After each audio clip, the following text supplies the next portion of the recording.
been going for a while. Sometimes there's a little bit of a memory leak. And we'll see her come. Extendedutxo.org. Look at all that stuff. Ba-dum-bum-bum. 668 total transfers, intra wallet transfers 606, foreign account transfers 62. A nice little NFT drop is going on there. Like the blocks are saturated. You guys over Twitter, you notice that. You say, damn, blocks are full, yo. Isn't that cool?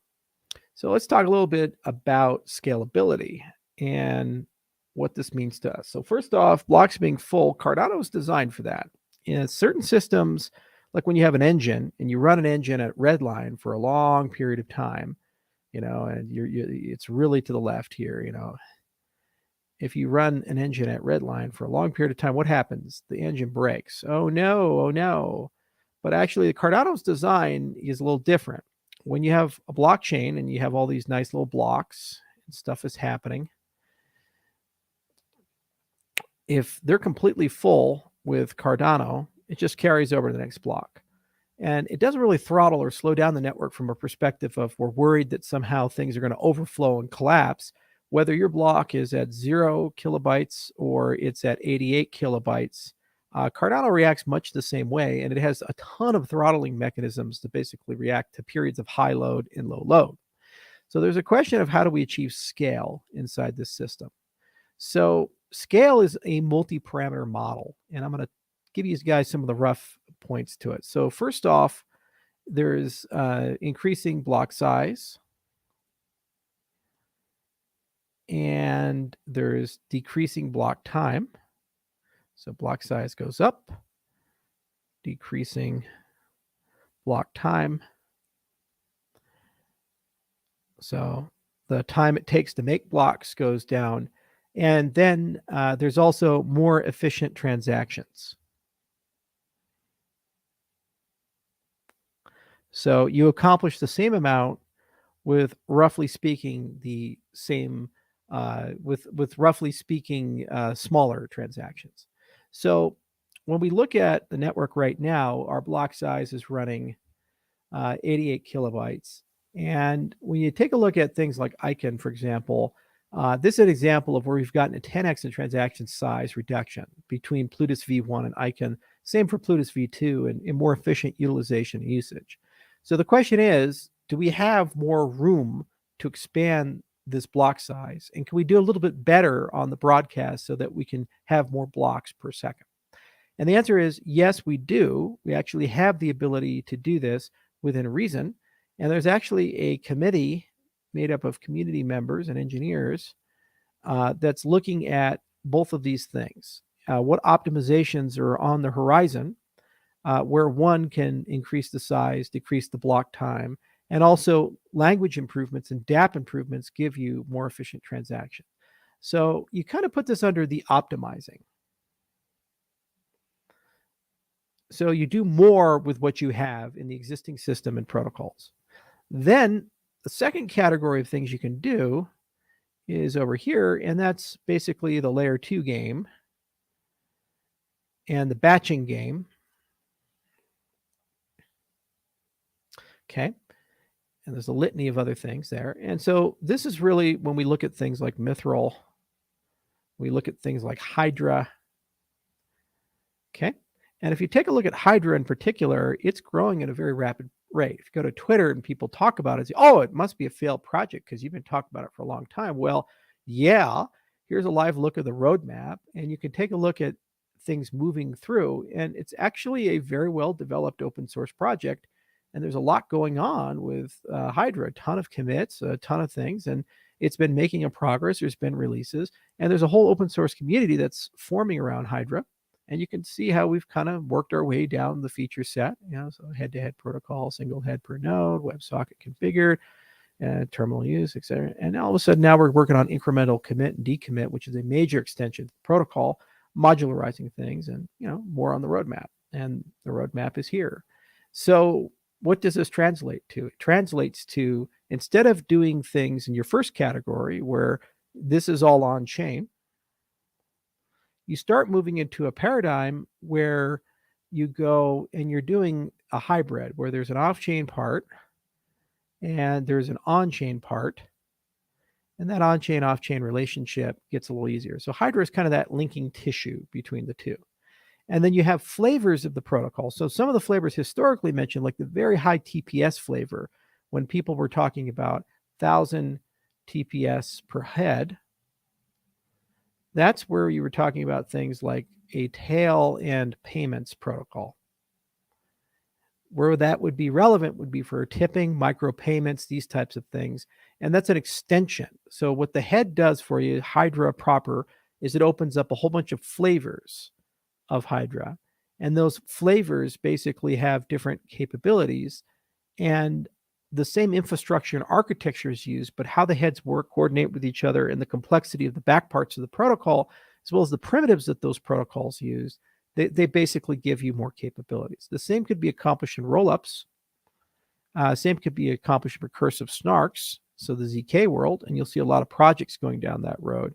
But generally speaking, these frameworks. So kind of our first entry point, the proofs, is Mithril. One of our first entry points to this bridge between the on-chain and the off-chain is Hydra. So these are both in deep R&D and deep community development. Hydra is on the Cardano mainnet. People can use it, and they're starting to do things. And what happens is, as we get deeper into the Hydra roadmap, you start getting much more use and utility. Like, for example, when you get incremental decommit and commit, at that juncture, you can start talking about doing poker and blackjack, a whole bunch of interactive games, these types of things, especially when you also automate rollbacks and these types of things that are relay capable. So the enormous amount of progress has been made. The hardest parts of Hydra are over from the perspective of actually deploying it, getting it to work on mainnet, and building an ecosystem and community around it. And there's already a lot of contributors, 39 contributors to be exact, that are on the list. And these contributors are every week showing up at meetings, talking to each other, and doing interesting things. And so it's a very vibrant project, as is Icon. It's a very vibrant project. Going back to tap tools, you can also see all the different cool, interesting things on Cardano. SingularityNet, for example, $2 billion ADA, $1.5 billion project on Cardano. Wrapped Ergo is also looking really good. There's just a lot of cool and interesting things that are in the Cardano ecosystem. And it shows you that we're in a very different world than we were just 12 months ago. So the big thing, though, is the question of, can we do better than the base protocols that we have? And better has a bunch of different meanings. So better, and I kind of look at this in three categories. So the A category is better in terms of finality, because it's not necessarily just about, can we do a lot of throughput? Does it settle quickly? For a whole bunch of use cases. ATMs, you buy something at the grocery store at the point of sale. So you buy your cup of coffee. Does it instantly settle? Vending machine, this type of stuff. Okay, so you want fast finality.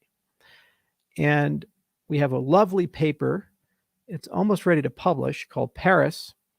And we have a whole R&D team that's been working on Paris and doing some really remarkable work. It's led by Arnaud Bailly, who is the same person who works on Hydra with the rest of the team. And what this functionally does is adds a fast finality capability into Cardano. So the first use case is going to be with the partner chains. So you have Cardano SL, the main network, and then Cardano CL. And we also call it the Cardano asset and settlement layer. So this is the old parlance, and this is the new parlance, and Cardano service layers. So partner chains. And basically, when you want to move stuff back and forth, you want fast finality in that transaction. So this is what buys that for you. And there's an enormous amount of work with Paris. And that's something that's near horizon, in that it's something that we can conceive and imagine being in the roadmap this year and next year. The same team that's actually implementing Genesis, Twig, is likely going to be the implementation team for Paris, depending upon negotiations. So fast finality is one component. No matter how much throughput you want your settlement times to always be going down. Second, you have this concept of, okay, I want to have special networks that provide services. And this is the whole partner chains model. So when you actually take a look at the stuff that's happening here, you go over to extended UTXO, you see these blocks. These aren't just blocks, well, transactions. These are transactions that have nuances about them. So yeah, there's some NFTs being issued, and there's ADA handle, and there's scripts being issued, and these types of things. But if you pull these things out, some of the things that are happening, like right here's Wing Riders, for example, some swaps that are occurring, some of these things that are happening, they would be better suited in a network with a service layer. So here's a great example. Let's say you have Cardano ASL, so the main net. Okay. And then we have a partner chain. And let's say this is next generation Singularity Net, and they have an LLM that's like ChatGPT. So we'll call it Ben GPT. Okay. Ask Ben. All right. So instead of using ChatGPT or Claude or something like that, basically what you do, you would send a query as a transaction. It would process and do some thinking. And the brain here would be like, oh, yes, I have an answer for you, and send it back as an oracle. Be like, yes, here's the answer to your question. Okay. Well, these systems could process potentially millions to billions of queries per day. If you open AI, you have a ton of stuff going on. Now, the question is every single time you ask a question and send some funding to answer that question, should that be preserved forever? Should those queries also have the same level of publicity? So maybe you send a picture over and you say something like, what is this rash? Do you want that being known by every single person in the entire Cardano ecosystem, that rash on your ass, the butt rash? Is that something that you really want everybody to see? Well, maybe there's some perverse weirdos out there, but maybe, just maybe, you don't want the whole world to know that you have a rash on your ass. Okay, but if you sent that through to a public network instead of a service network, then potentially it would have the same level of transparency as Cardano. Also, that is preserved as a query because of the way blockchains work in the blockchain forever. But as a partner chain, that service network would be able to, by the way, you'd pay an ADA for that, or whatever the native currency is that you want to transact in, the whole concept of Babel fees. But as you send that query in, but maybe, just maybe, you just want the answer, and that comes in as an oracle, but it doesn't necessarily work its way through. So when you really think about it, every one of those blocks are filled with a whole bunch of traffic, and maybe some of it's world mobile, where they're going to have millions of customers, and those millions of customers are going to be connecting their phones, and there's a handshake to connect their phone. There's purchases on a daily basis of some bandwidth, all those things. Those are millions to billions of transactions, even for a modest scale network, on a monthly basis. And we imagine Iagon is another, you have decentralized storage, these types of things. You have all these dApps that live here, and the dApps have elastic consumption of resources. And maybe as they gain users, they're constantly buying temporary space for the account profiles. And as long as those account profiles are funded, they'll stay, but then they go away. Okay, so you can imagine all these things. So special networks for services is another big component of scalability. You have to segregate what you want to keep forever from, and public, from what you potentially want to keep for a while or user defined, like rent, and potentially you want it to be private. That's what Midnight is doing for people. By the way, Midnight can obfuscate queries to Ask Ben.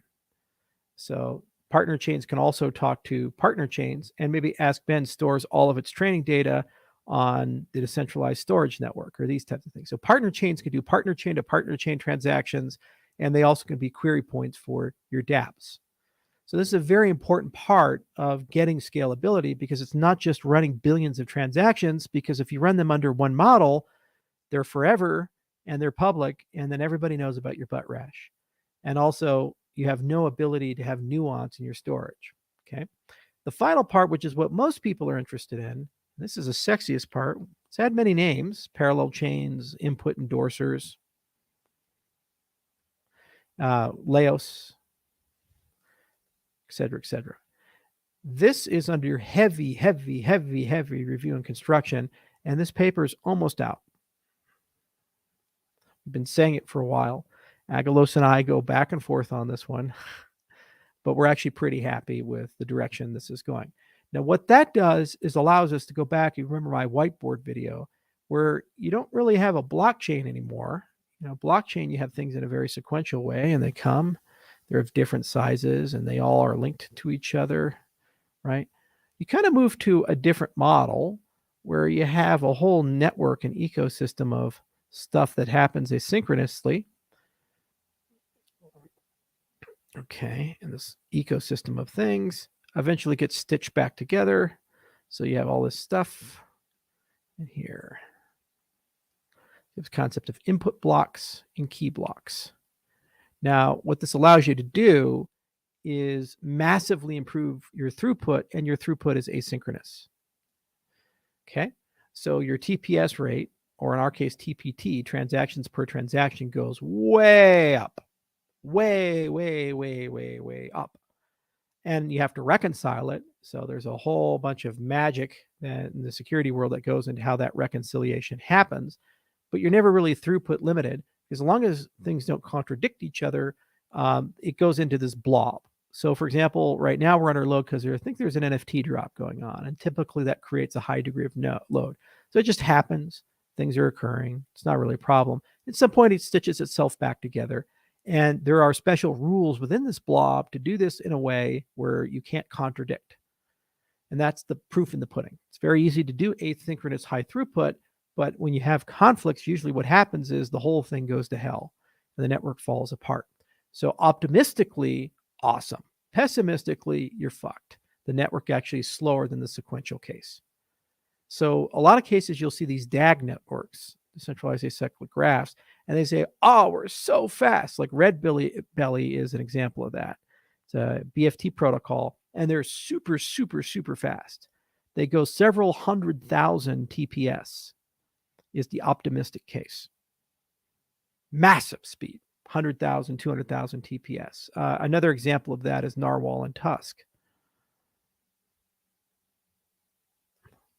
But if a malicious pattern comes in, you go to the other state, and then suddenly that goes to hell, and you're as fast as a sequential state. It's always the issue with these types of things. Leos is a major, major step forward because we thought very carefully about that. And because that careful thinking took time, that soon right there is a little longer than I would have hoped. But we're at the finish line.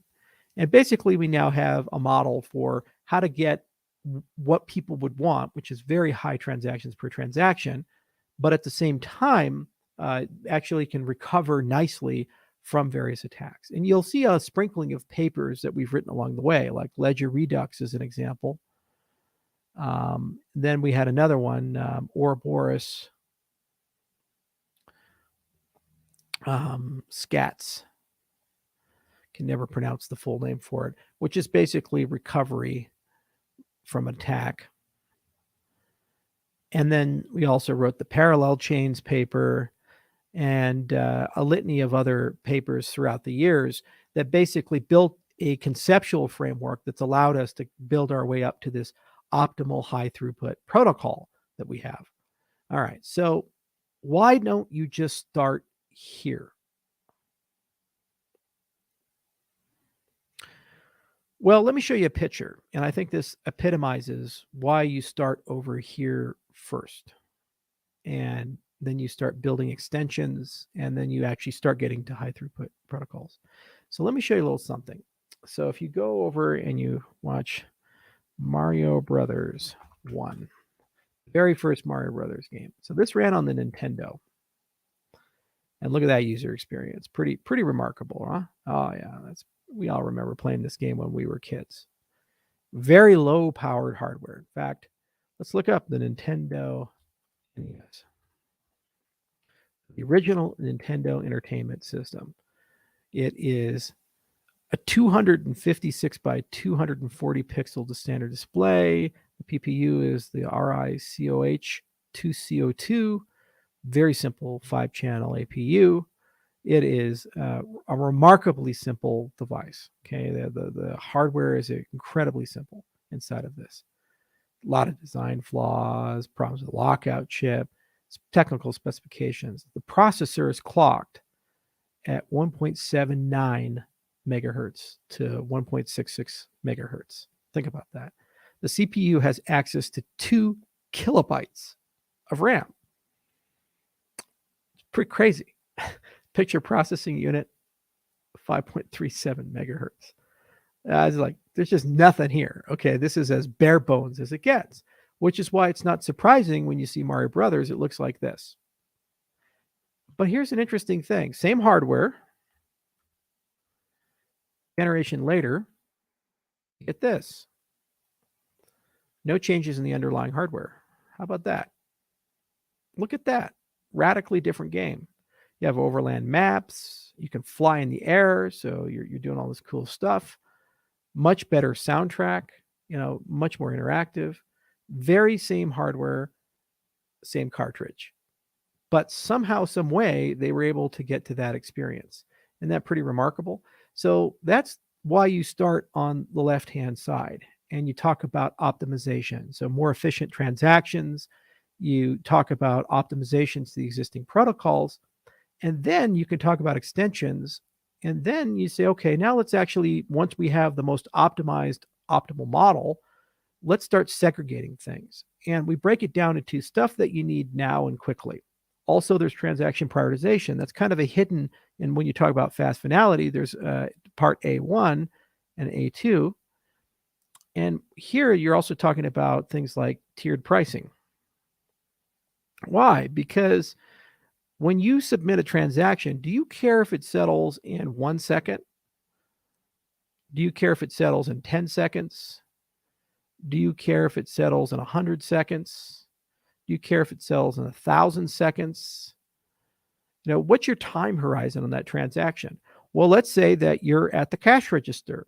You're probably living in that 1 second to 5 second range. You want it to settle quickly.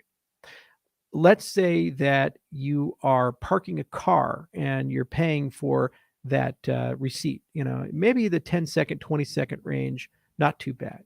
Okay. Let's say that you're at a restaurant and you're eating and you give your little credit card, and maybe the 100 second is not necessarily too problem because you're sitting there drinking your coffee. Okay, let's say that you're doing shipping and your boat has just gotten to port. It's checking in all the inventory at night, and the inventory is not going to be checked until the morning time. Any of these is fine because you have hours, maybe 8 hours before you even talk about any of the desire to settle. So as long as it just the guys show up in the morning and it's good, you're good. So pricing should work differently with a finite resource based upon the settlement desire. Having tools to accelerate your settlement time and tools to price it is very important because you get sculpting of traffic, just like packet prioritization and networks. You have something called like quality of service. Okay. Software-defined networking typically has this concept. So not all packets are equal. And then some of the traffic and transactions you're doing, they live in a broader ecosystem, but they don't necessarily need to settle on mainnet, or they need to be batched. So there's a very close relationship to these special purpose networks.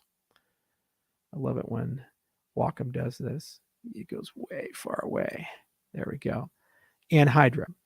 Why? Because you can connect these two concepts together. Hydra also is a special ephemeral network that you're setting up for your specific case.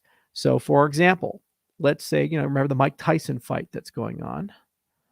And Mike Tyson is going to fight Jake Paul.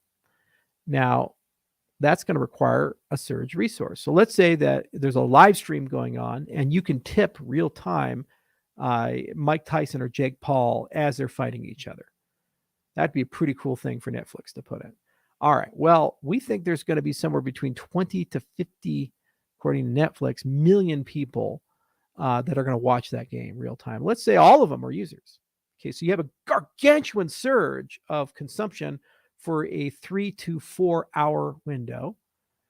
Massive amount of bandwidth is required. Okay, so that world mobile chain right there, that's going to be working real hard to do all that live streaming and broadcast for those 20 to 50 million people. There's an entry point. They have to pay, let's say it was pay-per-view, but it's actually Netflix. But, they have to pay to get access to it. And then while they're watching, they're going to be tipping. So you could set up a special purpose Hydra infrastructure to basically tip these two accounts. And real time, you can tip. And there's a batched settlement at the end of the fight for both Mike Tyson and Jake Paul. So on the main chain, the only thing that happens is that funds get batched together and a giant transaction occurs at the end of the fight to settle to Mike Tyson and to Jake Paul for whatever they've gotten tipped. And then some stuff happens with World Mobile and some stuff happens with that Hydra head, but relatively de minimis. So even though 20 to 50 million people are watching, the main network doesn't deal with that type of load. You need these cases for surge heterogeneity.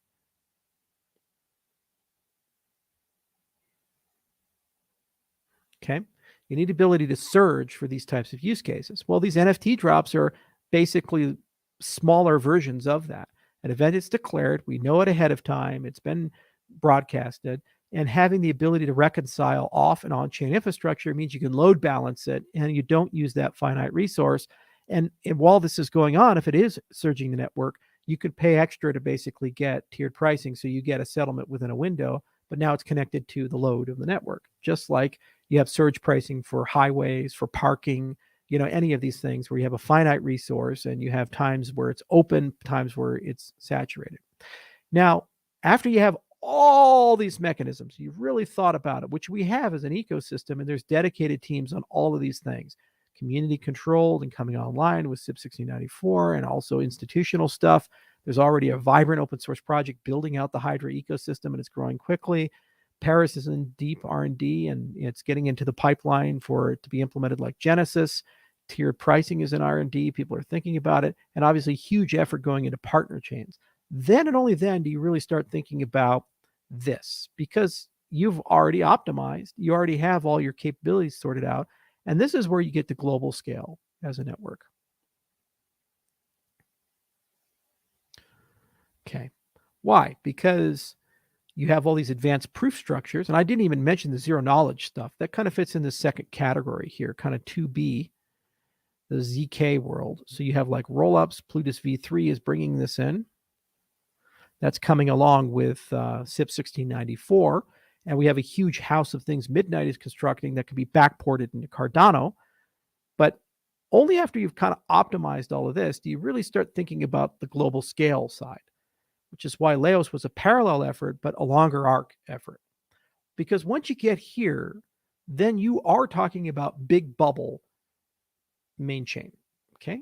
Here turns to here in terms of TPS.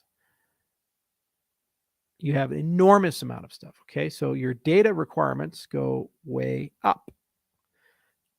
Your data storage, your network requirements go way up.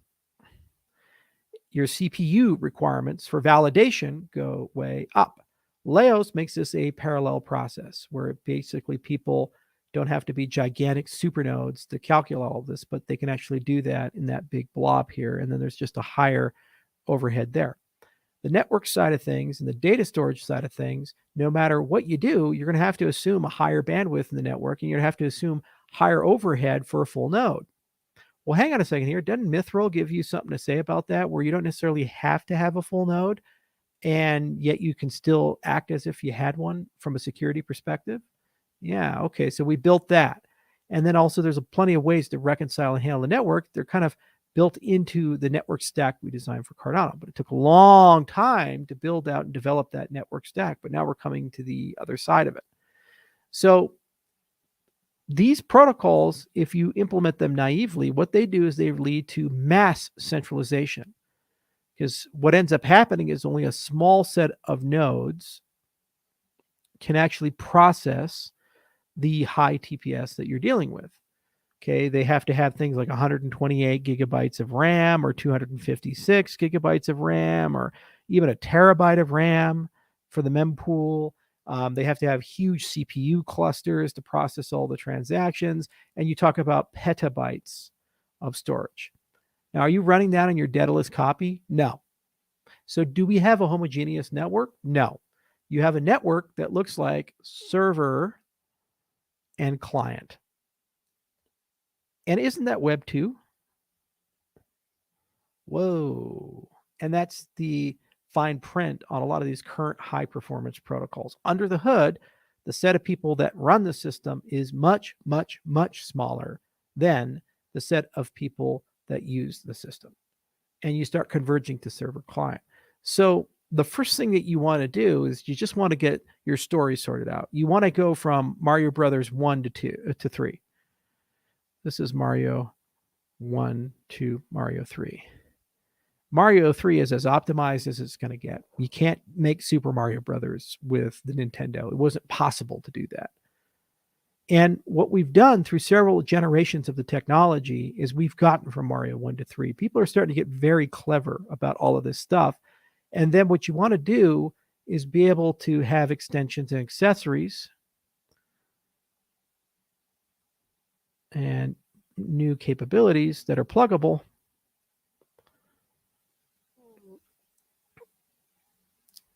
Because then you've opened up the ability to extend the protocol, and then you get to the final part of the story where you allow this large bubble to occur. There are 3 principles that matter a lot to me. So one principle is this idea of inclusive accountability.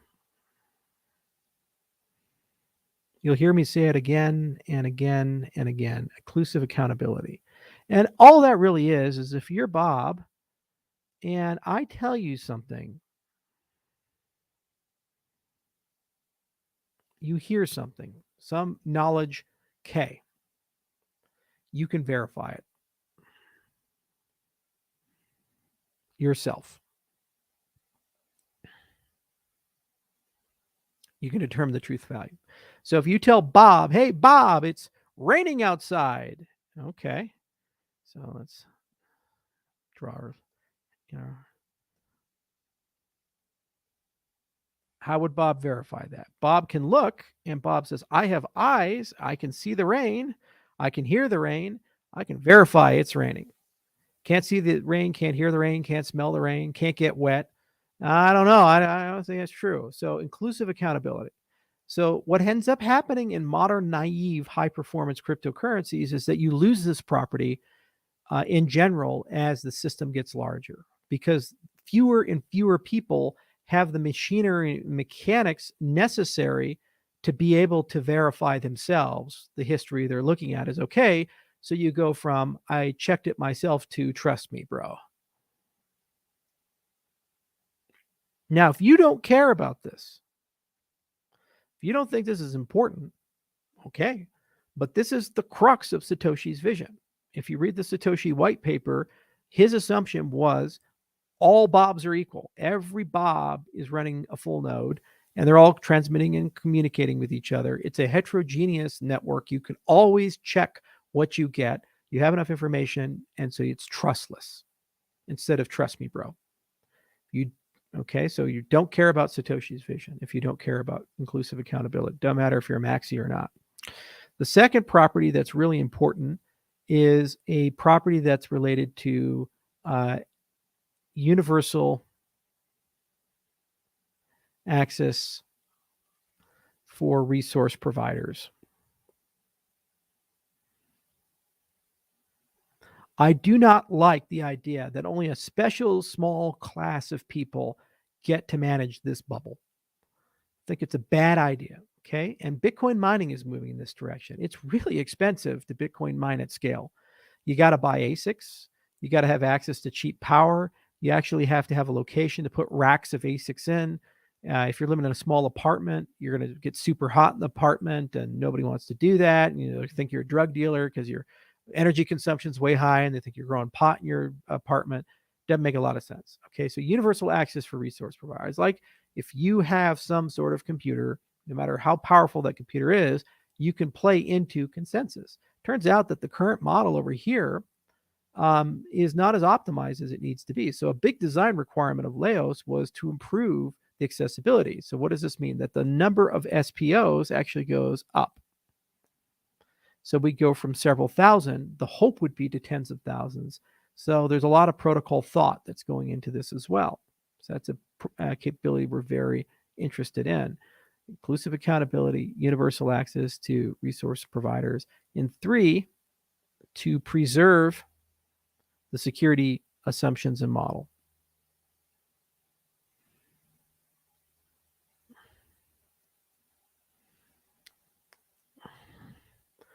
So Ouroboros, semi-synchronous, 51%, 50% plus 1 Byzantine resistance. That's the story. You don't want to go to a protocol like this and one half goes to a third, goes to a fourth.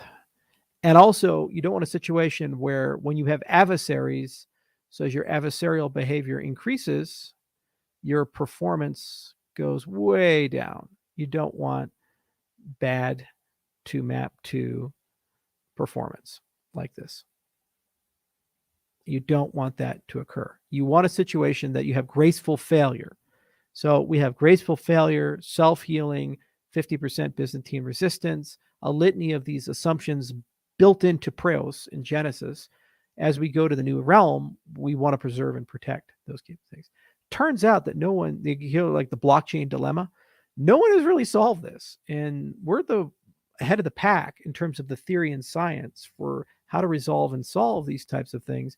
But it's a bear of a problem. And we have certain superpowers, like, for example, extended UTXO is a superpower, Mithril is a superpower, and other things that I think are going to really help the story of inclusive accountability. They're going to help the story of universal access and also going to preserve and protect the security assumptions and model that we have.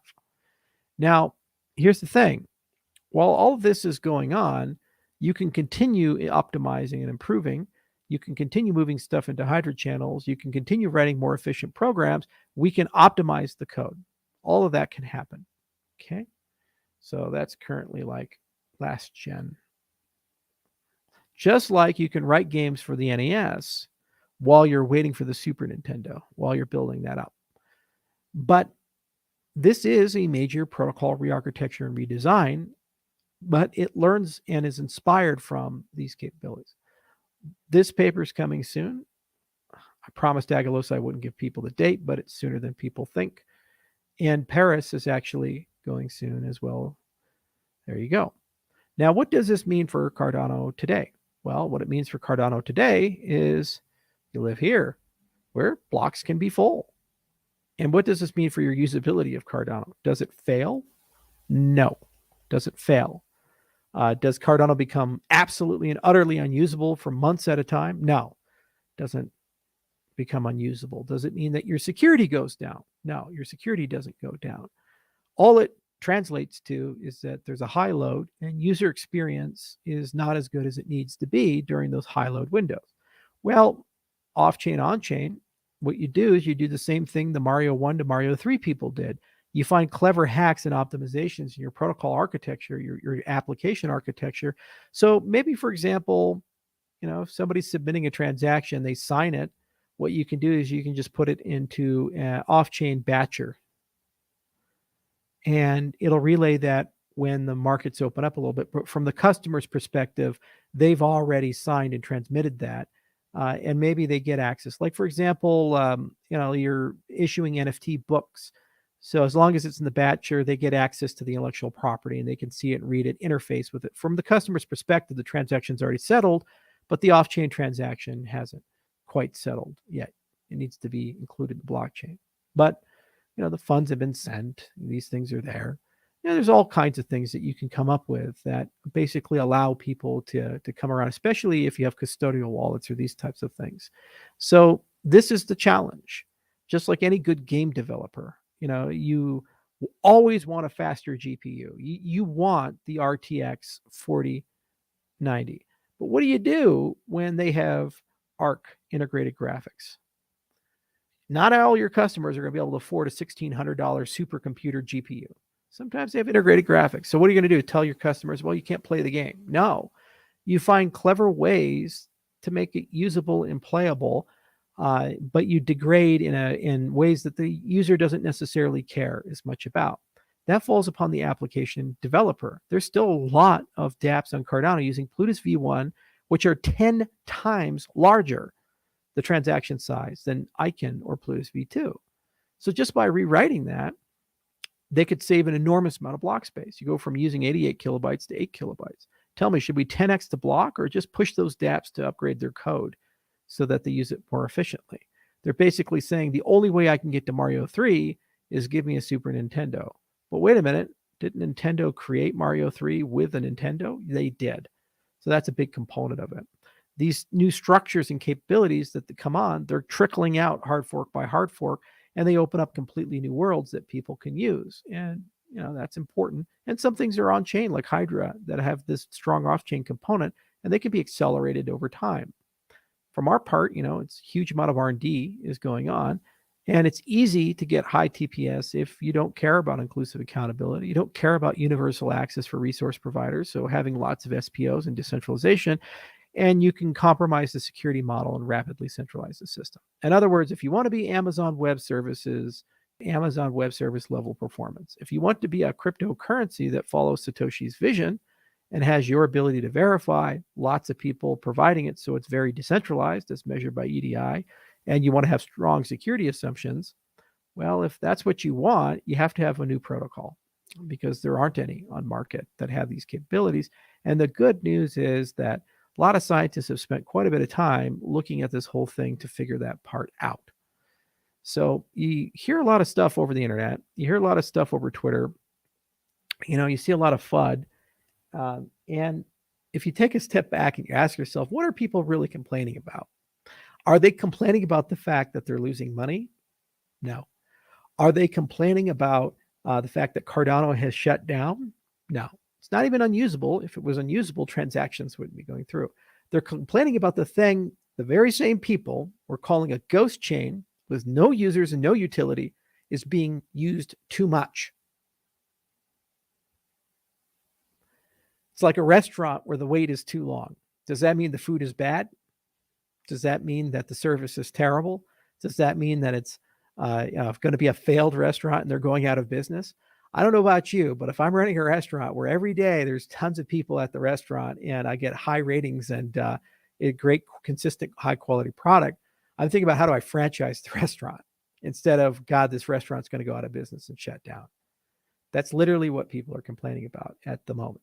And of course, they won't complain about it in a few days when these drops end and we go back to normal baseline usage. Then we're a ghost chain again, and there's no use and utility in Cardano, and everything's going to fail, and nobody cares about us.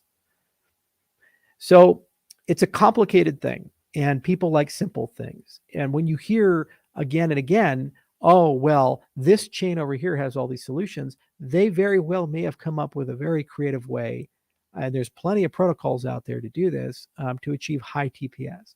But the devil's always in the details of, does that come at a cost of decentralization, fragility in terms of the people providing the resources? Does it come at a cost of your ability to verify claims, and ultimately a reduction in the overall security model of the system? And is that an optimal state where everybody's honest and there's no bad transactions? Or is that an adversarial performance load? When you actually start asking those questions and going into those questions, then it's a little bit more complex. And then even if you do have all this TPS, as game developers have today, you have no incentive to optimize. When's the last time you've seen a game developer on an already shipped title issue a patch to improve performance of that game by 30% or 40% or 50%? They have no financial incentive to do it because resources are too abundant.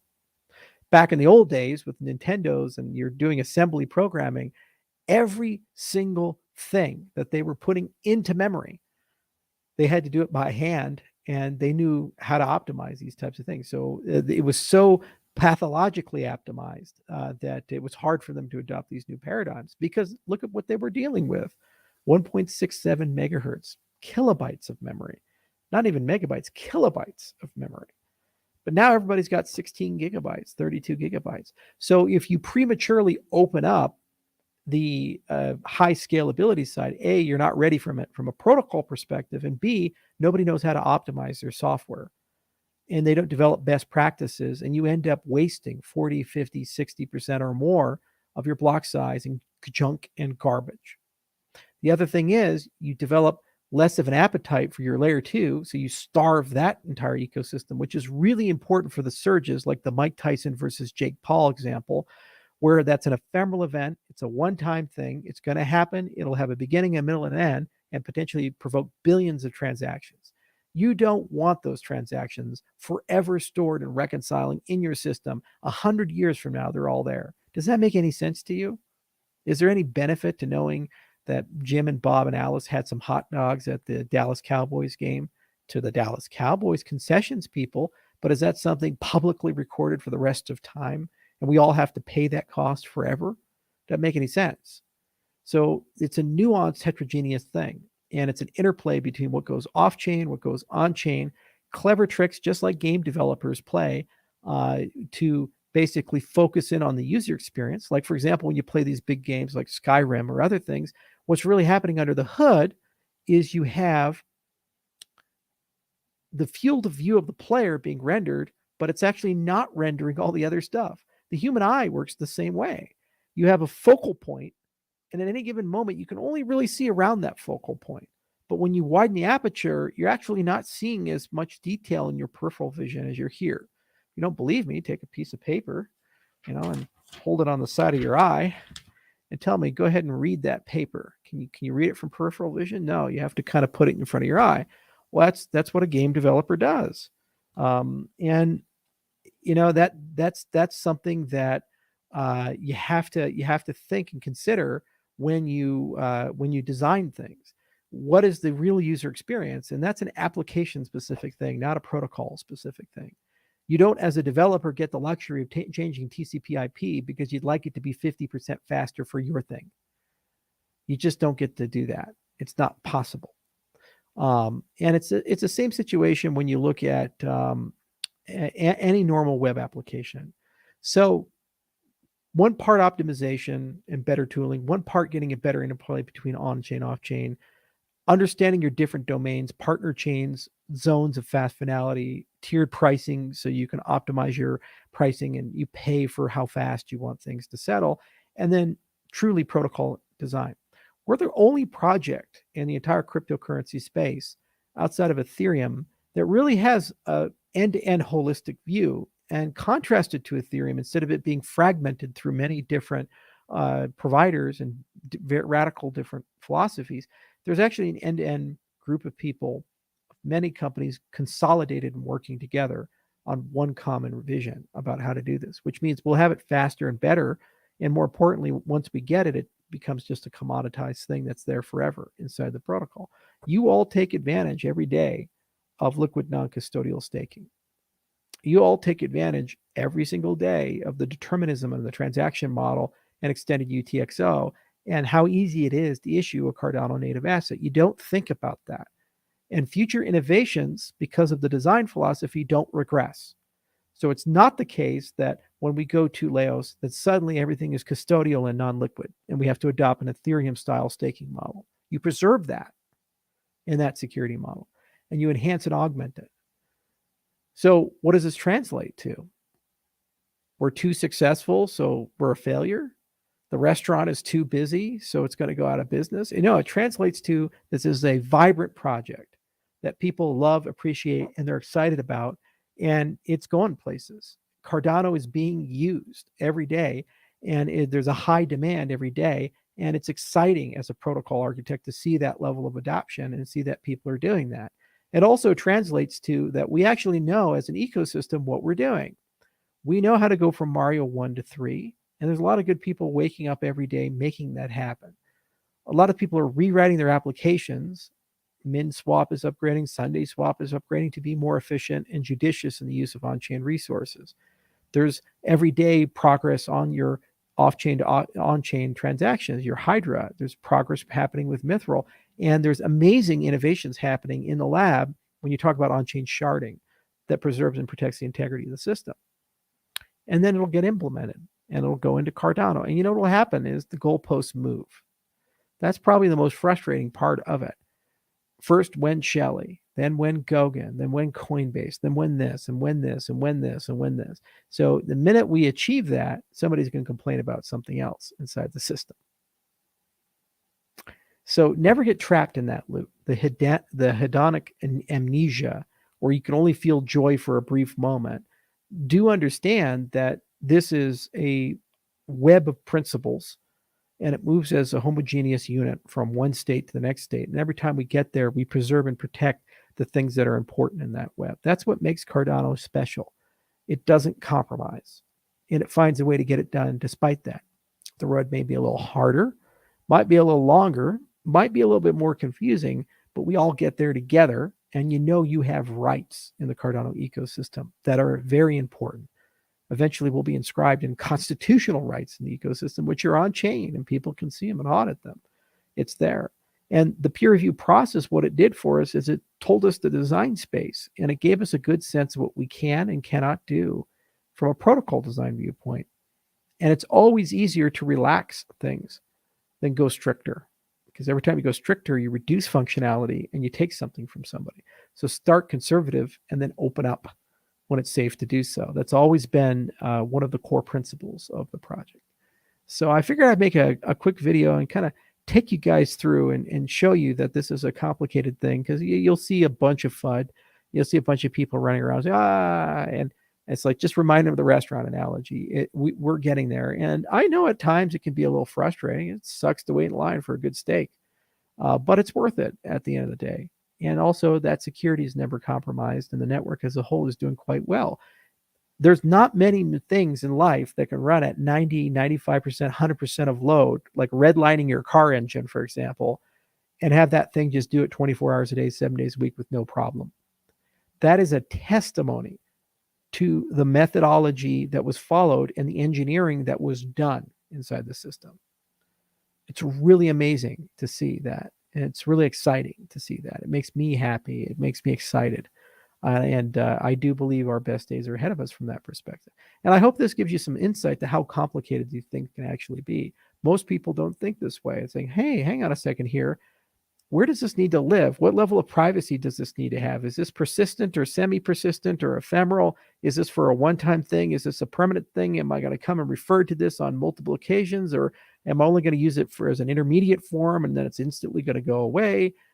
Is this a small value transaction, high value transaction? What is my settlement desire? Do I need it to settle right now, right here in 1 second, or can I wait till tomorrow for that to settle? It's just important that it posts so I have the auditability of when it was broadcast. All these things, like all of that goes into your usability, and every one of you have different dApps and expectations of that, and they translate accordingly. So all of that is that Mario 1 to 3. And then Super Nintendo is basically just taking that beautiful model and taking it and supercharging, making it the next big thing, the next generation. And you open up all these new amazing capabilities inside the system, and then suddenly you have something that people have never seen before. And it would be one thing if we didn't know how to do it, but we do. It's not a question, unless you guys are questioning the 204 papers that are published, unless you're questioning the fact that the model works. This is not a commitment or a promise or a misexpectation. It's here. Cardano's running. Everything we said was going to happen in terms of how Cardano operates and what it's occurring. It's 7 years of track record people can look at. Maybe things didn't happen as fast as people wanted, but it always happened in the end. We're here today. It's one of the most decentralized protocols as measured by EDI. There's amazing stuff happening. There's tons of projects building on it. If there's tons of projects not building on it, why would we have blocks that are full? Or is it just junk? You can go to Extended UTXO and see it real time. It's there. And governance is turning on, by the way. It's also got the largest and best decentralized governance in the history of any cryptocurrency project. That's a very powerful thing. So those commitments were made and they've been honored. And as I said, I predict thousands of dApps and tons of native assets. It kind of seems that way, doesn't it? It's there. You can go and see them real time. Go to Tap Tools and just see how much is there. It's amazing that projects are raising funds on Cardano, and they've raised twice as much money in some cases as the totality of the Ethereum crowd sale. And nobody in the crypto media reports it or cares about it. Again, because what do? They move the goalposts. They always move the goalposts every day, no matter what we achieve. Because at the end of the day, to admit that something like Cardano exists is very dangerous. The longer we exist, the more we do, the more we accomplish, the bigger the contrast Cardano is from its competitors. The more centralized you realize the competitors are, the more fragile you realize they are, the more you realize you don't have any rights in those types of systems, and how those systems are very, very risky to many vectors of attack. And the problem is they can't change their underlying designs, because they would have to go and wind back the clock and copy us and tell me, was it a fast, easy process to build something like Cardano?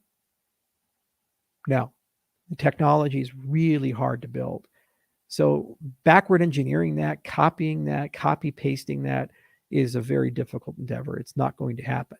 So the only thing you can do to fight that is either to undervalue the things that we value, which over a long arc of time, people really learn how important they are.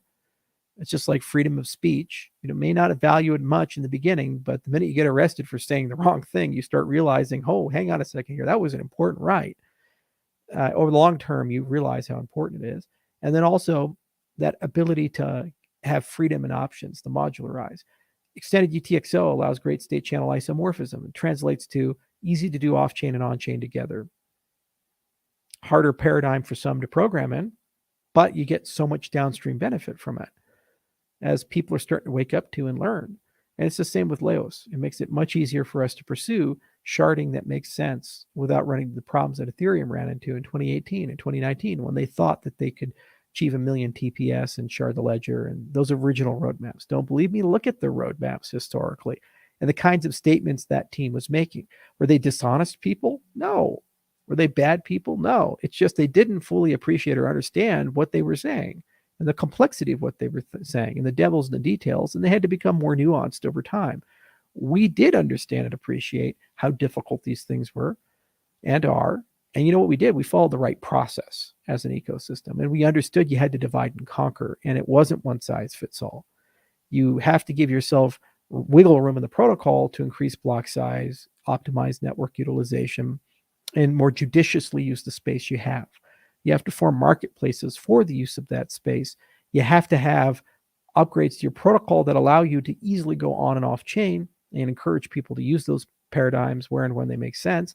You have to get services which are clearly services like, Ask Ben or World Mobile or whatever, and get those things to run as partner chains so they don't clog the network. You have to have the ability to deal with ephemeral things. You have to have the ability to deal with private things. And then, yes, you have to have layer one sharding. And you have to do that in a way that preserves and protects inclusive accountability, doesn't put the stake pool operators out of business, especially the small stake pool operators, and also preserves the security model you all take for granted, that the rest of the space is looking to quantum computers to attempt to bring to them. It's that simple. So know what you're asking for, and also know what signs of success look like. And don't be gaslit into believing that the restaurant with a long queue and a lot of people are going to every day and are excited about eating at is going out of business. It's quite the opposite. Cardano makes a good steak, and we got a lot more meat to cook. So thanks for listening. Cheers.